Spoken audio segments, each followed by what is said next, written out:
Hey guys, Credit Shuffle here. Now, I'm really sorry we haven't really been uploading many videos this week. There is a reason for that. We'll get into talking about that at the end of this video. But first of all, because I don't really have so much time this week to be able to make these really planned videos, this is going to be a bit more of an informal chat, telling a story that hopefully will benefit some of our viewers. And I'm going to talk about how in the past I got into debt on credit cards and bank account overdraft facilities, and how that's influenced my view towards credit cards and what I teach people on this channel how to manage their finances today. So let's get straight into it. So back in 2007 was the year I started university in London in the UK at the School of Oriental and African Studies at the University of London.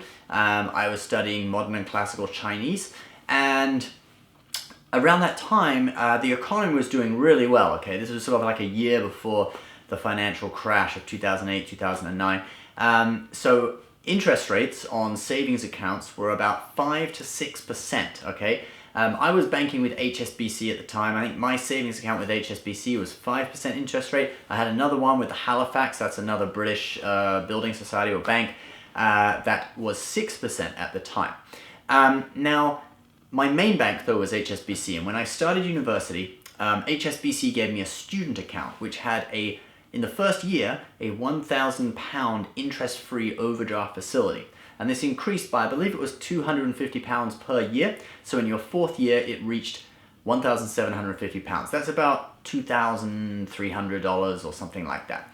And so I was pretty sneaky. What I did was that I got this student account with the overdraft facility, and I also had a savings account with HSBC with the 5% rate, okay?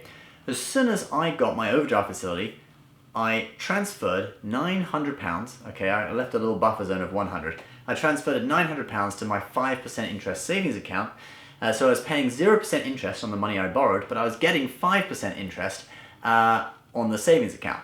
When I received my student loan, I think it was £1,500 every semester, I immediately put that into the savings account too. So at the start I had around £2,400 in there. I think over the year I averaged around £1,500 in that savings account, earning 5% interest, and the money that was debt was borrowed at 0% interest. So I earned around £75 profit over the course of the year, which was really cool. I felt really great, as if I'd outwitted the bank, that kind of thing, right?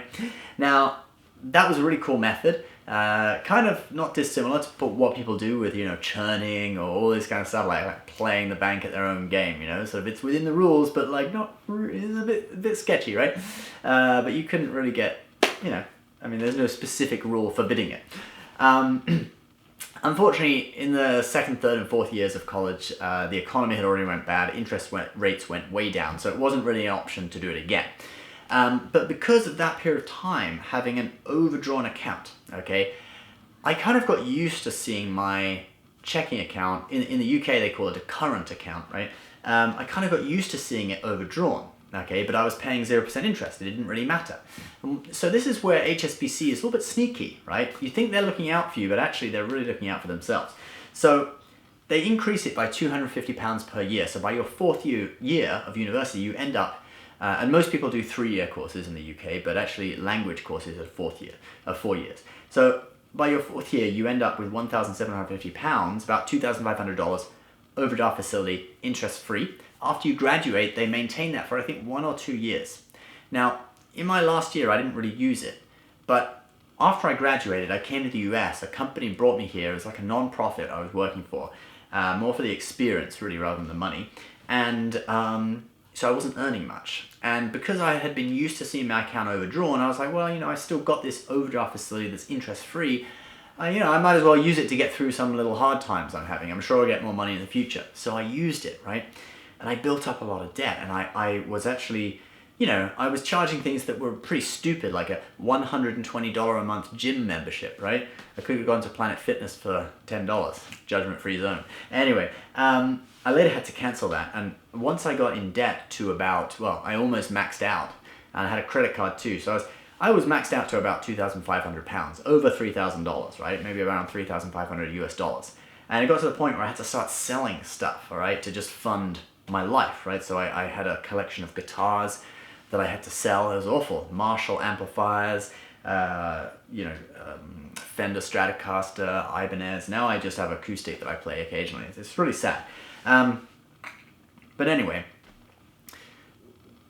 eventually, after me and Mrs. Creditshofer got married, Mrs. Creditshofer discovered my terrible financial situation, and she was like, well, we got to do something about this, you know. She was like, let me pay it. I got some savings. I was like, no, you can't pay it. But I'll tell you what, let's use your money for our living expenses, and I will pay it off.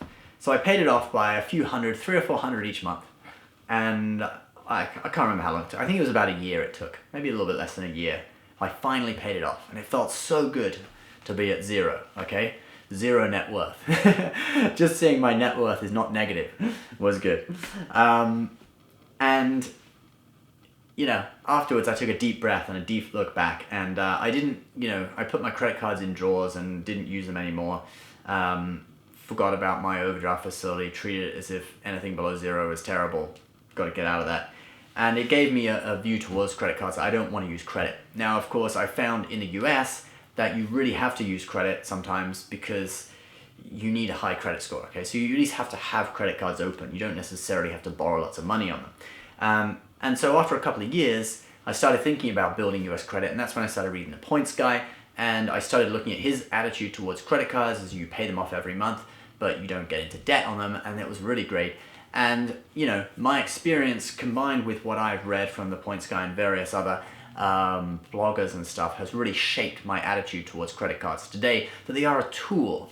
And the biggest thing I want to remind people of is that no matter how caring or nice a bank or credit card company looks towards you in the policies and the products that they're offering, remember, none of it is to look out for you, okay? It's all to generate profit for themselves. So the example of HSBC is that they give you this interest-free overdraft with the hope that you get into debt with them. But it's interest-free. It's like, oh no, just borrow some of our money, pay it back when you can. How can I help? I really want to be popular. How much do you need? About 50,000. There's 75. And pay it back when you can. Thanks. Carlsberg don't run a bank, but if we did, it would probably be the best bank in the world. But then, a year after you graduate, suddenly that interest kicks in, and you're perhaps £1,500 or dollars in debt, and you don't have the means to pay it back straight away, so you have no choice but to pay interest. And then HSBC's hard work has paid off, So that's the big thing to remember from this. No matter how much it feels like they're looking out for you, none of these credit card companies are really looking after you. Their number one concern is profit. And if they can offer some good perks and rewards to their customers as a means to bring them in to make profit, then they'll do that. So you've got to be smart about it when dealing with money, and you've got to know that these companies are kind of quite predatory in their lending practices. But if you can be smart about it and you can have self-control, then you can reap in some amazing rewards. Right, let's go and have a look at the reason why we haven't uploaded any videos for the last few days. Alright guys, and so this is the reason why we have been kind of in the dark in terms of communication in the last few days. Baby Creditshofer number 2 is here. She is called Amber. Very wonderful. And if anyone out there wants life advice and you're thinking of having a baby, you should do it. As long as your finances are in order, go for it. It's a really wonderful experience. We've had 2 now. I think 2 is enough. It's pretty hard work, to be honest. But this one is a very wonderful baby. She sleeps really soundly at night. In a few weeks, she's going to experience in a few weeks, she's going to experience business class in a 5-star Hilton. So she's a very lucky baby. Guys, the new Traveler wallets also are on their way. They should be here within a week. So you'll be able to buy those if you want one too. And we will see you guys in a few days. Oh, bye-bye.